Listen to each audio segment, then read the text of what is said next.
बबुआ बिनो धनु ऐसे सीख तजे करे आइल रहे 80 बरस में अरे जवानी बबुआ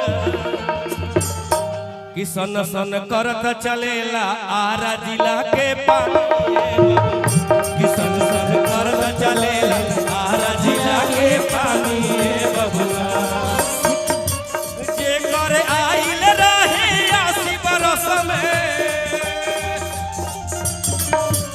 जे करे आइल रहे 80 बरस में जवानी बबुआ जवानी बबुआ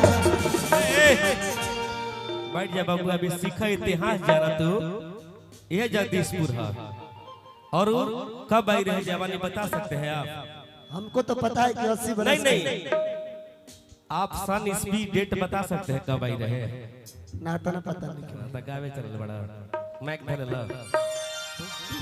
अमृता जी आप बता सकती हैं कब जवानी आया था वीर कुंवर सिंह जी का इतिहास तो पढ़े अब रहुए बताओ बोला ये बतौला के जरूर यहाँ के तो गाना से सबके पता चल गई हो। आप लोग बताइए कब आया था? पीछे कराई लहे 80 साल का नाम बताइए। अरे जब मेरा देश गुलाम था और पहला आंदोलन वही शुरू हुआ था। कहाँ से? मेरठ से। अच्छा हमनी के जगदीशपुर बानी जा ऐतिहासिक धरती पे बानी जा आरा जिला सही नाम ना पड़ो मेरठ से शुरू हुआ था मंगल पांडे जी से और फैला पूरे देश में। वो साल था 1857। बहुत जोरदार ताली हो जाए। अरे तजे करे आइल रहे 80 बरस में अरे जवानी है बबुआ।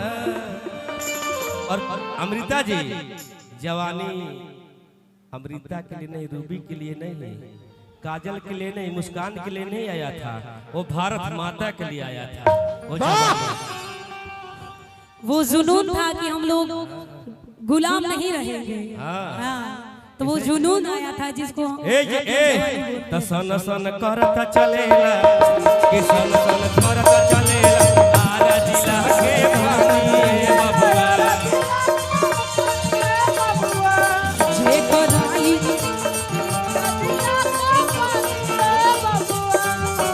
सारे जहां से अच्छा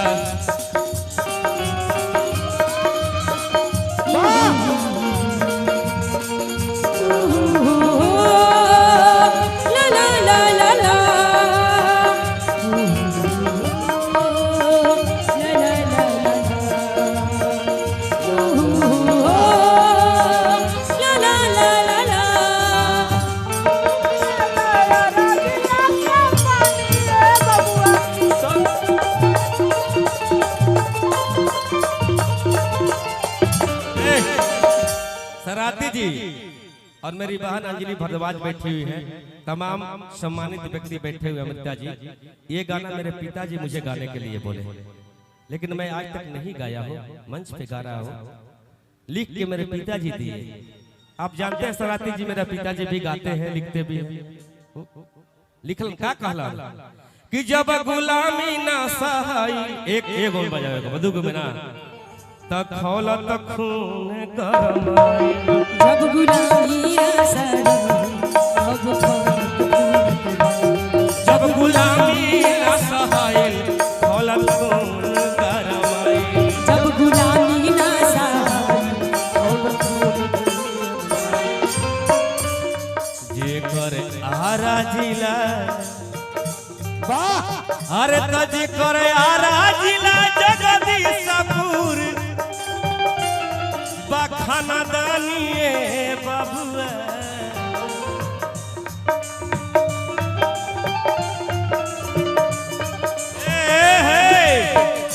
एक घरी आरा जिला के नाम सुनो तरु कैसे बा कैसे यह आरा जिला उठा दे। हाँ सुनो आरा जिला कैसे भई बा अब आज के लोग बताओ था कि हई आरा जिला लाठी से बंदूक से गोली से ऐसे कहते हैं लेकिन ना आरा जिला के इतिहास ये नहीं है। आरा जिला का इतिहास ये है कि आरा जिला उखाड़ दिला ना आरा जिला उखाड़े ना किला आरा जिला गाड़े ला किला जो कोई ना उखाड़ सकेला जौन को वीर कुंवर सिंह गइला अच्छा ऐसे आज आज वही समय के इहो बात कहल गई है कि जे कर लंदन तक ले गूंज गई, वाह जे कर लंदन तक ले गूंज गई आवाज रे सजनी, जे कर लंदन तक ले गूंज गई आवाज रे सजनी।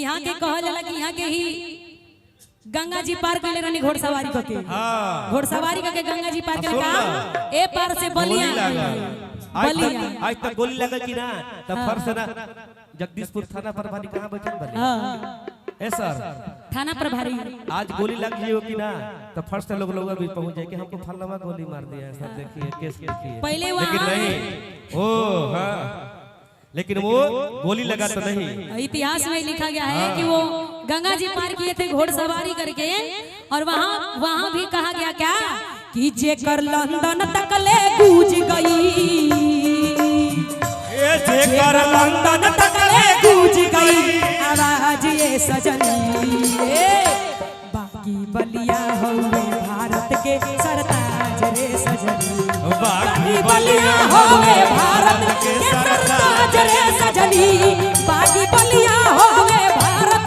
के सरताज रे सजनी।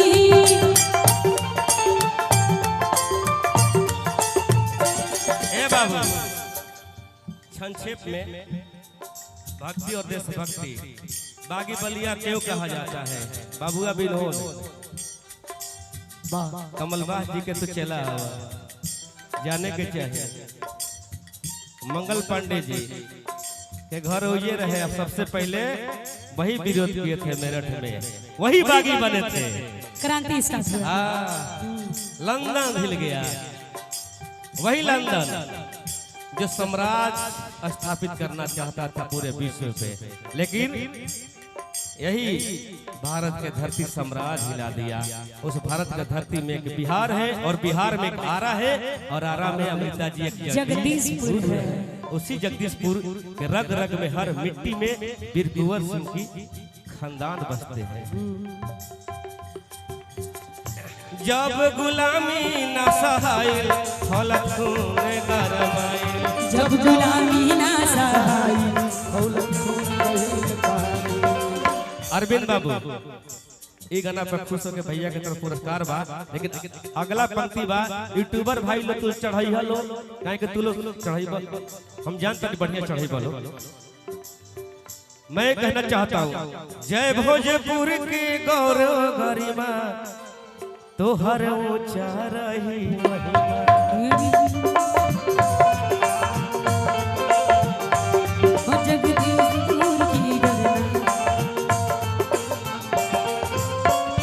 जय भोजपुर के गौरव गरिमा तोहर ऊंचा रही महिमा, जय भोजपुर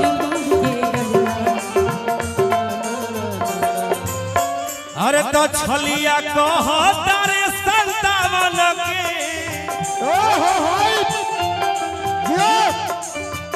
और तकिला पंचायत रुका पहला बार 500 रुपए पुरस्कार पहला बार आयल है मंच पे। बड़ नोट आइला मुखिया जी झारखंड ककिला पंचायत के मुखिया राजू जी के तरफ से पुरस्कार भाई पहला पुरस्कार भाई 500 बोले के जरूरी ताली बजवाइए जरूरी आधा आधा हमने के बांट पे के पीछे अमिता जी हां पीछे काहे के अभी दे दी हम देता नहीं रउआ के फुट कर सारी गए करके हमरा ढेर मिलल बा हम रउआ के अबे फुट कर देता नहीं। अच्छा ये गाना खत्म हो जाएगा पर तू भुला जेबू हम भुलाई पैसा हम ना भुलाने गाना झगड़ा भुला दे लेकिन पैसा ना भुलाने काहे कि जानो तनी हमारे कई रूल नियम ह खाइल पियल लेक में हिसाब अलग है। हम जाना तनी जहां जेबू जो हिसाब अलग अलग रखबू बिल्कुल हिसाब लगा के हिसाब सबे के लगावेला ना हो न त आजकल ऐसन चल गेल बाटे उथु नियम की कब का चीज बिला जाता पते नहीं के चला। बड़ा सुंदर म्यूजिक का कनी हम मास्टर जी अमृता का कनी है कि छलिया गावा तारे संतावन के अरे कहानी ये बबुआ सन सन जहां जाला रजिला सनसनाट जाला असई फीट फाट जाला कि सन सन करत चलेला आरा जिला के पानी ये बबुआ सन सन करत चलेला आरा जिला के पानी ये भैया कि सन सन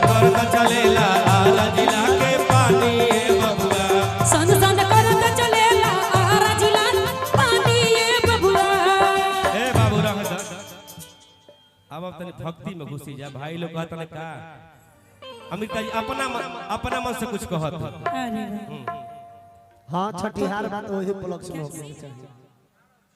जी रहे अब सीए से तू कह, क्या कि सी से छलिया होता है। अरे वाह।